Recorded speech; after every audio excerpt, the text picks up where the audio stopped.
Thank you, everybody.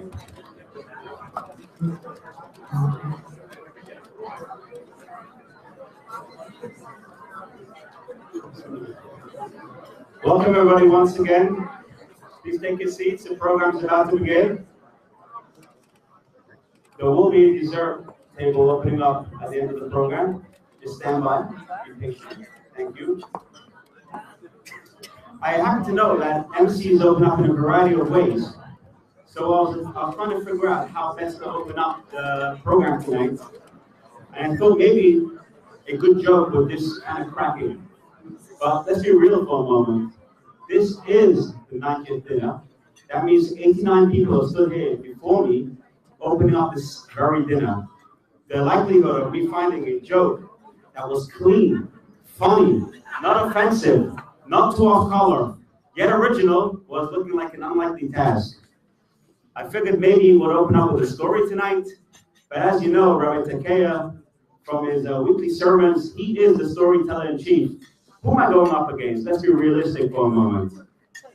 So I did some research and some soul searching, and I turned to my therapist, Google, and she was brutally honest with me. She said, the best way to open is don't even bother trying to be funny. Open with a fact. So that's exactly what I'm going to do. You ready? Ready for a fact? Tonight, we officially have the best attended dinner in at least 25 years of Kingsway. And according to those whose memory goes back just a little longer than that, it may possibly be the greatest attended dinner of all time here at Kingsway. Thank you. If that doesn't tell you everything you need to know about the honorees, our leadership, our shul, and our community, I don't know what will. Amazing. Thank you. Tonight, we honor the past, the present, and the future. The past is the wonderful work of Jani and Jesse Shroud. Thank you very much. We're also here celebrating tonight the present, which is due in no small part to Rabbi Dr. and Ira Shipman.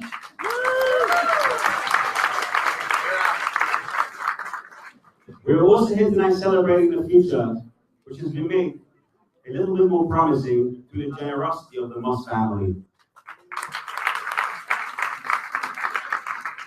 To kickstart our program tonight, we have a very, very talented group of young boys from Kingsway. They will be singing for us the Israeli and American national anthem. Please welcome the very talented Michael Rivlin and the Kingsway members of Yeshiva Derech HaTorah Voice Choir. Thank you.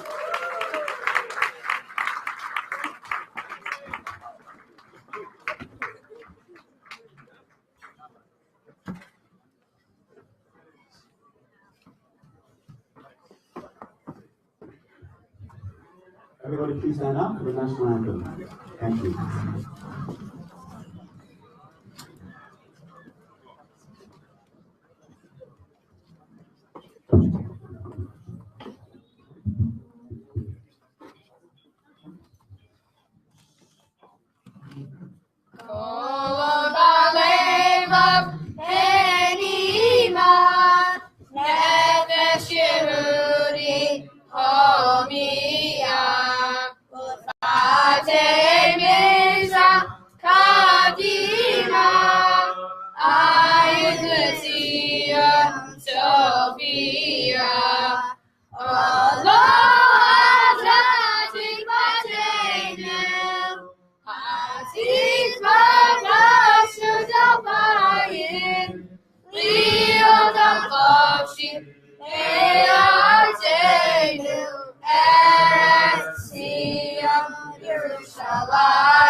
sing us that star-spangled banner yet wave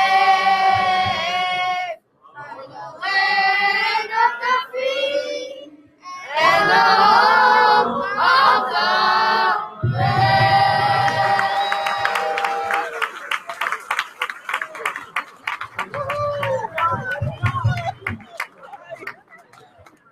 Thank you. Now for the English national anthem. Okay. I'd like to call upon our Secretary right now to recite the Constitution of the Israel, followed by his opening remarks. Our Secretary, please.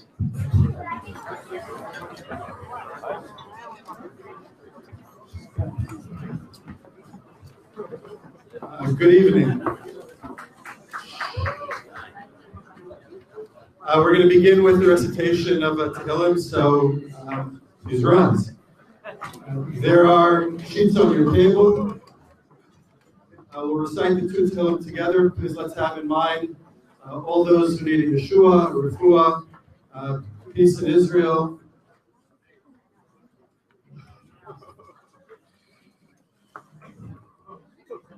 And in the interest of time, let us all recite together in unison. Shir Lamalos, Esai Nayel Neharim, Me'ayin Yavo Ezri, Ezri Me'im Adonai, Oseh Shamayim Ba'aretz, Al Yitein La'ot Raglecha, Al Yanum Shomrecha, Hinei Lo Yanum Lo Yishan, Shomer Yisrael, Adonai Shomrecha, Adonai Tzilcha Yad Yeminecha, Yomam HaShemesh Lo Yakeh, Kaviyareach Balayla, Adonai Yishmarcha B'Korah, Yishmar Es Nafshecha, Adonai Yishmar Tzizcha V'Acha, Me'ata V'Yad Olam. Bottom of the page, Kuf Chaf Beis. Shir HaMalos, David Somachti V'Yomrim Li, Beis Adonai Nelech. Omdos Hayuragleinu B'Sharayich Yerushalayim, Yerushalayim Abniyah Ka'ir Shechubra La Yachdav, Shesham Balu Shavatim Shivteya, Edus Israel, Odos Hashem Adonai, Ki Shama Yashbu Kisos LaMishpat, Kisos LaVeis David, Shalu Shalom Yerushalayim, Yishlayu Havayeh, Yehi Shalom Chelek Shalom Yam Nosayeh, Leman Achai Re'ay Adarana Shalomah, Leman Beis Adonai Ma'abakshat Tovah. Please be seated.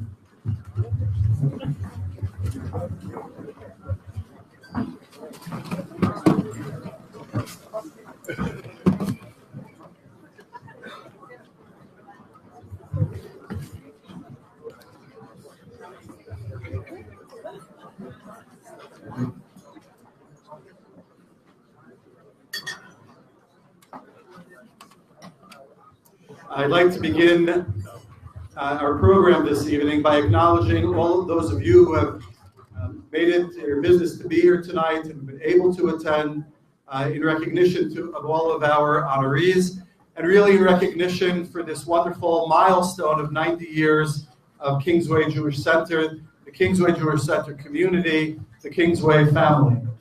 And I would like to, at the same time, acknowledge the absence of one of our oldest senior members of the community. We wish him a refuah shlema, Dr. Bruce Letterman, and we look forward to Dr. Bruce and Mazal Letterman being able to be here with us at future occasions in good health.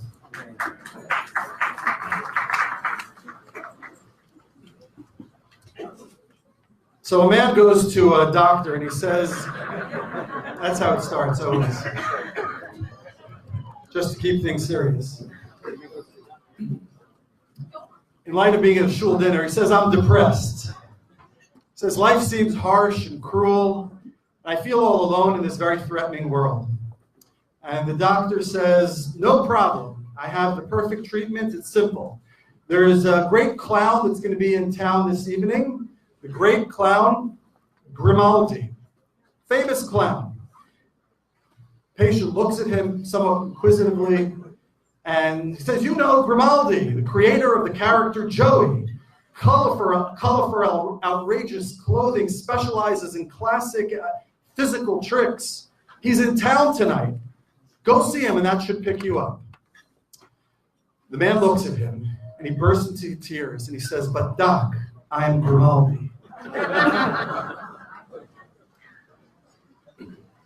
Actually, the first time we have the experience of stress-induced depression in the Torah is last week's Parsha. Last week's Parsha, the Torah tells us that Moshe Rabbeinu had it up to here with Klal Yisrael, the leader of the Jewish people. They were complaining all they wanted was to fast, to eat meat. They were complaining, we don't have meat, we don't have food, it's not good enough. And Moshe Rabbeinu turns to the Ribono Shel Olam and he says, I can't take it. If this is what it's all about, kill me now. And that's not a metaphor. V'im kacha atosali hargeni naharod. Shoot me now, he says. Hashem responds, a very strange response. And he says, what I will do is I'm going to share your nevuah with Shivim Zakenim, 70 elders. And by sharing the nevuah, sharing the prophecy with the 70 elders, that will also be sharing the burden of leadership. Says Hashem, Atzalti min haruach asher alecha. I will take some of the prophecy, the spirit which I have dwelled upon you, and give it to and spread it around. The pasuk continues. Hashem indeed shares the prophecy and the burden of leadership with the 70 elders. Vayihi kinoach aleim haruach vayisnabu v'lo yasafu. They prophesied that afternoon, and they did not continue. Rashi says they never prophesied again. You look through the rest of the Chumash, and they never shared the burden of leadership with Moshe Rabbeinu. They prophesied for one day.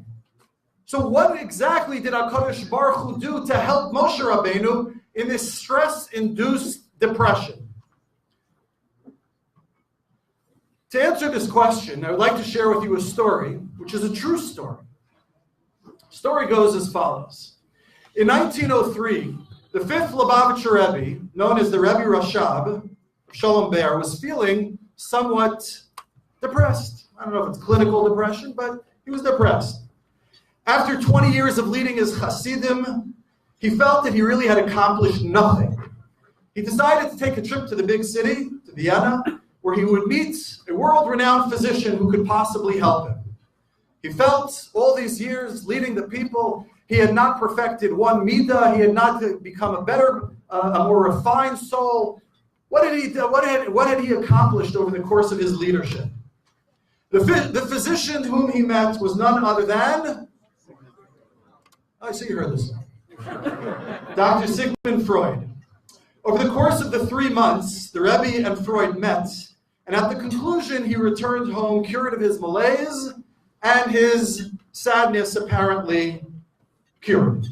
What transpired in those meetings between Sigmund Freud and the fifth Lubavitcher Rebbe?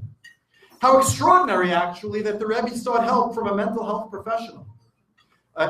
Perhaps he wasn't known as a mental health professional in those days.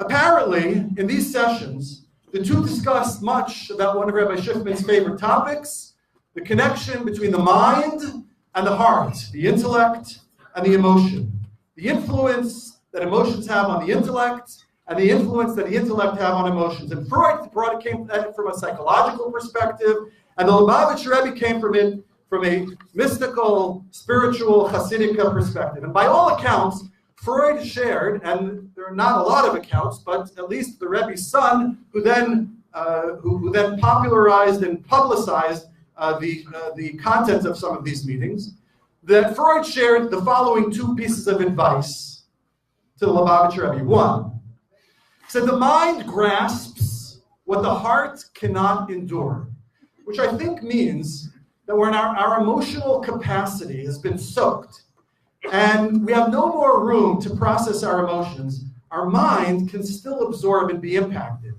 I might no longer be able to cry, a sad cry or a happy cry, but my mind can still understand and can still send me to a happy place or to a sad place. And if that is the case, then said Freud to the Lubavitcher Rebbe, that our mind can also be the bridge toward healthy living. The second point that he said, and this is relevant, I think, really for us tonight, is that, and perhaps this was inspired by Moshe Rabbeinu in the Parsha himself, that perhaps subconsciously, that perhaps you need to understand and see that your life has meaning, that all your work has not been in vain. Rabbi Jacobson, in an exposition of this, stated the following. That's what happened to Moshe Rabbeinu. All he saw, after years and years and years of leading the people, was that they wanted to eat meat. This is what I worked a lifetime to achieve. This is what I spent decades on the run. This is what I risked everything to join the Jewish people, taking the mantle of leadership. For this, could send anybody into a depression. So for one afternoon, the Rebbeinu Shalom gave him a sneak preview, the true capacity of the people that he had been leading, and the impact that he had on Klal Yisrael. Look, he said, look at these people absorbing the Shekhinah herself, taking upon the spirit of the Rebbeinu Shalom through prophecy. And that is all because of you. Your efforts have not been in vain. In a word, Hashem gave Moshe feedback. And this is what Freud told the Lubavitcher Rebbe. You need to get some feedback. You have to see that your life's work has not been in vain. Let the Rebbe see that the impact he's had, and that will propel him to healthier living, to continue the difficult burden and the mantle of leaderships. Your efforts have borne fruit. Your life has had meaning. Tonight, we gather here to honor several leaders of our shul, of our community, past and present, to collectively state that your work, your sweat, and your tears, despite being the eatiest shul in the United States, and that we all like to eat meat, or many of us do, on behalf of this community, that you have made an impact. You have made a difference. And we're here to pay tribute to the Moss family, that through honoring their parents, have declared that their commitment to this community was not in vain, that their legacy continues, that their commitment to the future of Klal Yisrael is secure. Our lay leadership, some shuls have a professional leadership that run the place. This shul is a lay-led shul. It's all volunteers. In very challenging times, the lay leadership who we honor tonight could have easily have said, what do I need this for? Our trustee, Jesse Shroud, the executive group, affectionately known as Jamie, Julian, Alice, Neil, and Yona, they didn't do it for the power for sure. As witness the fact that they actively have been working to transition power to another generation. Julian is a dentist. He can exert all the tsaras he wants on his patients only. Yona can go about the world of finance. Alice can drink people into their oblivion. Everybody can do what they need to do. But the fact of the matter is, it's not about power, because they're all giving up the power. They're all accomplished in their respective fields.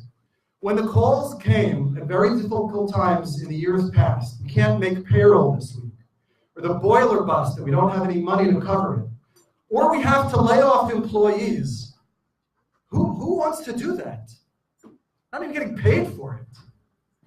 And more important, to what end? Every day there's another member that moves out, somebody that leaves, the shul is dwindling. So you save a shul for another day so it can die tomorrow, if I may paraphrase Yonah. But look around. There's a room here of 300 people of all ages and all backgrounds. Your work, although it might have felt somewhat fruitless at times, has not been in vain. You didn't simply rearrange the chairs on the deck of the Titanic. And it's a question that we all have to ask ourselves, public servants and private citizens. Is it all worth it, what I'm doing, how I'm conducting my life, or what am I toiling? A gabbai of a shul gives out 7 aliyahs, and for sure there are at least 7 people that might be upset that they weren't those 7. What am I doing it for? For what purpose? To what end? Rabbi Schiffman, whose indefatigable spirit is a legend, there is no necessary task that he won't do for the betterment of our kahila. But I can imagine him saying sometimes to himself, did I really become a rabbi to be concerned about matching tablecloths at a young family's dinner? Does my work have the mark of eternity stamped onto it? Does it really make a difference in the end? And the answer, I think, is that to each and every life, man, woman, and child who directly and indirectly have been touched, the answer is a resounding yes. How many of us in our lives can count on individuals who have made a great difference to us? Have we let them know? Have we let them know lately? Have we given them the feedback that their life's toil was not in vain? The Ribono Shel Olam gave Moshe Rabbeinu a glimpse. It wasn't in vain, Moshe. True, the people are complaining about meat, but there's more to them than that. And so we gather here tonight to provide some feedback, to reflect back to you all, to all of our honorees, what in fact your labor, service, time, and sweat have meant to this community, to this Kingsway family. So I don't think you need a therapist, Freud, or anyone else. I don't think you need a clown to cheer you up. But in case you were wondering, did it really all matter? Well, to us, to this family, your toil has been well worth it. So be joyous, be praised. Ashrechem, matov, chelkechem. Mazel tov.